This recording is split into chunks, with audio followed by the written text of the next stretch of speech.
حضور صلی اللہ علیہ وسلم کی صحبت کے میں جو لوگ رہے اخلاص کے ساتھ وہ صحابی بن گئے، جو اخلاص نہیں تھا وہ منافق بن گئے۔ حضور کی صحبت میں تو ایسے لوگ بھی تھے جو مخلص نہیں تھے۔ تو احسان اخلاص کا ایک اعلیٰ درجہ ہے، احسان جو ہے اعلیٰ درجہ ہے، اور اس کا تعلق یقین سے ہے۔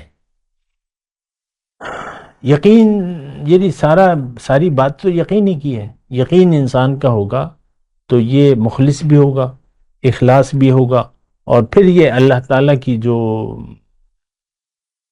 بھی تقدیر ہے تو اس پر یہ راضی رہے گا اور اللہ کی رضا میں یہ زندگی گزارے گا۔ یہ احسان ہے۔ اللہ اکبر اللہ اکبر اللہ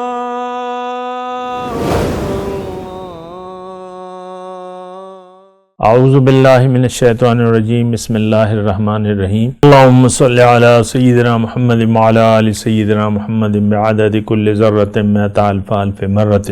سامعین و ناظرین کرام، السلام علیکم ورحمۃ اللہ وبرکاتہ۔ آج کا ہمارا موضوع احسان کا مطلب ہے۔ بہت اہم بات ہے، سوال ہے، موضوع ہے، جو بھی آپ کہہ لیں۔ اصل میں ایک بات یہ نوٹ کریں کہ ہمیں دین کی جو بھی باتیں ہیں، جو بھی حقائق ہیں، اور نیگیٹو یا پازیٹیو جو بھی ہیں، گناہ ثواب، ہمیں کسی چیز سے کوئی غرض نہیں ہے۔ یہ مطلب ابتدائی طور پہ آپ یہ بس منہ جو جی میں آیا کر رہے ہیں، جو سمجھ میں آیا وہ کر رہے ہیں، اور مقصد ظاہر ہے۔ یہ بات بھی ساتھ نوٹ کر لیں۔ بہرحال احسان کی بات جہاں تک تعلق ہے تو یہ وہ حدیث جبرائیل جو بہت مشہور ہے، حضرت عمر رضی اللہ تعالیٰ عنہ اور بھی راوی ہیں اس کے، تو وہ آئے اور مجلس میں آئے، شامل ہوئے، اور حضور صلی اللہ علیہ وسلم کے سامنے بیٹھے اور پوچھا کہ اسلام کیا ہے، ایمان کیا ہے، احسان کیا ہے۔ تین، باقی دو اور بھی سوالات ہیں، لیکن آج ہمارا موضوع احسان ہے۔ تو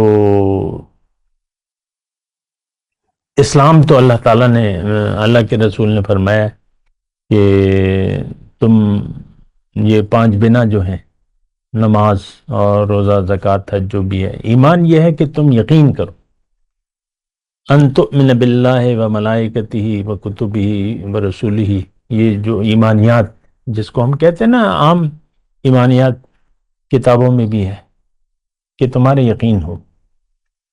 اچھا، پھر احسان کی بات ہے۔ احسان کے جواب میں اللہ تعالیٰ نے کہا ہے کہ تم ان تعبد ربک کأنک تراہ، کہ تم رب کی بندگی ایسے کرو گویا کہ تم اسے دیکھ رہے ہو، اور فَإِن لَمْ تَكُنْ تَرَاهُ فَإِنَّهُ يَرَاكَ۔ اگر یہ درجہ تمہیں حاصل نہیں ہے تو یہ درجہ کم از کم ہو کہ وہ تمہیں دیکھ رہا ہے۔ فَإِنَّهُ يَرَاكَ، تو یہ احسان ہے۔ تو اللہ کی عطا سے اور اس کی توفیق سے میں اس کا معنی ایسے کرتا ہوں کہ تم زندگی ایسے گزارو، عبادت، حدیث میں تو عبادت کا لفظ ہے نا، ان تعبد، اور عبادت ہم نے محدود کر دیا ہے نماز روزے تک یا تسبیحات تک نہیں، ساری زندگی۔ حکم الہی عبادت کیا ہے کہ آپ اللہ کے حکم کے سامنے سر جھکا دیں، تو یہ عبادت ہے۔ اب اس میں چاہے آپ دنیا کا کام کریں یا آخرت، ساری عبادت۔ کأنک تراہ، گویا کہ تم اللہ کو دیکھ رہے، یعنی آپ کا یقین اس حد تک ہو کہ اللہ تعالیٰ کو آپ دیکھ رہے ہو۔ دیکھنے سے مراد یہ نہیں ہے کہ وہ دیکھنا جو آنکھوں سے، یا وہ ایک یقین کہ ہاں اللہ ہے، ناظر ہے، حاضر ہے، اور مجھے دیکھ رہا ہے۔ اور پھر دیکھ رہے ہو کہ مراد آپ جو کچھ بھی آپ کے سامنے ہے وہ اللہ کا فعل ہے۔ آپ کی اپنی حقیقت ہے، یہ اللہ کا فعل ہے، اللہ کا فیصلہ ہے، اور کہ آپ مرد ہو، عورت ہو، یا جو بھی ہو، فعل. اور پھر جو کچھ بھی آپ کے سامنے ہو رہا ہے، وہ اللہ کا ایک فعل ہے. آپ جن حالات میں بھی ہو، جو بھی حالات ہیں، اچھے ہیں برے ہیں، تو وہ اللہ تعالیٰ کا ایک فعل ہے. ایک تو یہ چیز جو ہے، یہ ایک یقین کی کیفیت ہے. احسان دراصل ایک یقین کی کیفیت کا نام ہے. یقین اتنا کہ گویا کأنک ترا، یہ نہیں کہ آپ دیکھ رہے، گویا کہ آپ دیکھ رہے. تو یعنی یہ ایک یقین کی انتہائی مطلوب کیفیت ہے کہ آپ کا یقین ہونا چاہیے. اب اس سے کیا ہوگا کہ آپ کو عمل آسان ہو جائے گا، زندگی آسان ہو جائے گی. جو کچھ بھی ہے اللہ کا فیصلہ ہے اور میں اس پہ راضی ہوں. تو یہ وہ راضی برضا والی بات ہے. اللہ کی رضا پر آپ راضی ہو جائیں. جو کچھ ہو رہا ہے آپ اپنا عمل درست کریں، باقی جو کچھ بھی ہو رہا ہے وہ ٹھیک ہے. آپ اپنا عمل درست کریں، یعنی آپ کا جو اختیار ہے، جو اللہ تعالیٰ نے آپ کو دیا ہے، اس کے مطابق آپ کا یقین اور عمل ہونا چاہیے. اور باقی جو کچھ ہو رہا ہے آپ اس پر راضی رہیں. راحت ہو نہ ہو، شر خیر، سب کچھ اللہ تعالیٰ کی طرف. ہم کہتے ہیں نا وَلَقَدْرِ خَيْرِهِ وَشَرِّهِ مِنَ اللَّهِ تَعَالَى وَالْبَعْثِ بَعْدَ الْمَوْتِ. تو خیر میں احسان کی بات کروں. اب یہ یقین کی کیفیت کیسے بڑھے گی؟ ایک سوال ہے.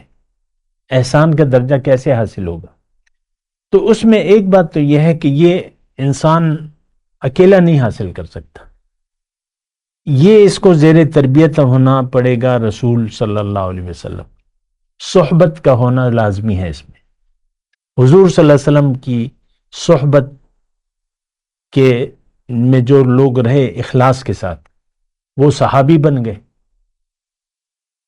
جو اخلاص نہیں تھا وہ منافق بن گئے. حضور کی صحبت میں تو ایسے لوگ بھی تھے جو مخلص نہیں تھے.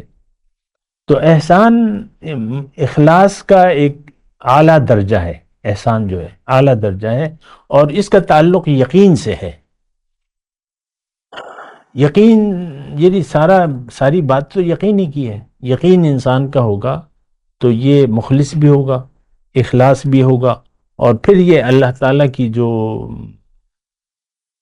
بھی تقدیر ہے تو اس پر یہ راضی رہے گا اور اللہ کی رضا میں یہ زندگی گزارے گا.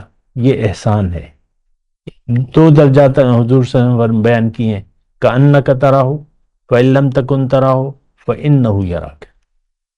اب اس سے بہت زیادہ فرق پڑتا ہے. آج کل جو سی سی ٹی وی کیمرے آتے ہیں تو جہاں لگے ہیں اور فعال ہیں تو چوری کے امکانات کم ہو جاتے ہیں. پھر احتیاط کرتے ہیں، بچاتے ہیں اپنی نظر، جو بھی ہے جو جس قسم کی. تو کہ کیمرہ، وہ کہتے ہیں نا کہ کیمرے کی آنکھ آپ کو دیکھ رہی ہے. اب یہ تو کیمرے کی آنکھ ہے، ایک تو اللہ تعالیٰ کی بھی جو اللہ تعالیٰ دیکھ رہا ہے. وَإِنَّهُ بِمَا تَعْمَلُونَ بَصِيرٌ. اللہ تعالیٰ جو کچھ بھی تم کر رہے ہو وہ اللہ تعالیٰ دیکھ رہا ہے. تو ایک یہ یقین ہو. اچھا، اس کی اگر ترتیب سے ہم بات کریں تو سب سے پہلے یہ احسان کی کیفیت حاصل کرنے کے لیے آپ کو یعنی ایک تو آپ اس پر یقین کریں کہ یہ کیفیت مجھے حاصل ہو سکتی ہے اور مجھے حاصل ہونی چاہیے. اور جیسے کہ میں نے کہا کہ یہ سارا تعلق تو یقین سے ہے، تو اس کی ابتدا جو ہوگی وہ اپنی شناخت اور اپنے اوپر یقین سے ہوگی، کہ انسان اپنے اوپر یقین کر لے کہ میں کون ہوں اور کس لیے ہوں. دیکھیں، بات آپ کی ذات کی ہے. اوروں کو چھوڑ دیں کہ لوگ کیا کر رہے ہیں یا کیسے. آپ اپنے بارے میں سوچیں. آپ اکیلے اللہ تعالیٰ نے آپ کو یہاں دنیا میں بھجوایا ہے، اکیلے. تو آپ نے اپنے بارے میں خود سوچنا ہے. کیوں؟ کہ اس کی جواب دہی ضرور ہوگی. جو کچھ بھی آپ نے فیصلہ کر لیا اپنے بارے میں تو اس کا آپ کو جواب دینا پڑے گا. تو اگر فیصلہ صحیح نہیں ہے تو پھر حساب تو بڑا مشکل ہوگا. اگر آپ نے فیصلہ صحیح کیا ہے تو فسوف یحاسبہ حسابا یسیرا، اللہ نے میں اس سے آسان حساب لوں گا، کیونکہ دنیا میں آپ نے وہ کام کر لیا جو اللہ تعالیٰ چاہتا تھا. اپنے آپ کو اللہ کی مرضی کے مطابق اپنی زندگی گزاری. آسان الفاظ میں کہہ رہا ہوں. تو وہ کہتے ہیں نا بنا حساب کتاب کے لوگ جائیں گے. تو وہ کون ہے؟ وہ یہی لوگ ہیں جنہوں نے وہ کیا جو اللہ نے چاہا اور پوری کوشش کی. تو اب حساب کتاب کس چیز کا ہے؟ وہ جو آتا ہے نا، چلیں اس کے بارے میں بات کرتے ہیں اگلی نشست. وآخر دعوانا ان الحمدللہ رب العالمین. والسلام علیکم ورحمۃ اللہ وبرکاتہ. مولایا صلی وسلم دائما ابدا على حبیبک خیر الخلق کلہم.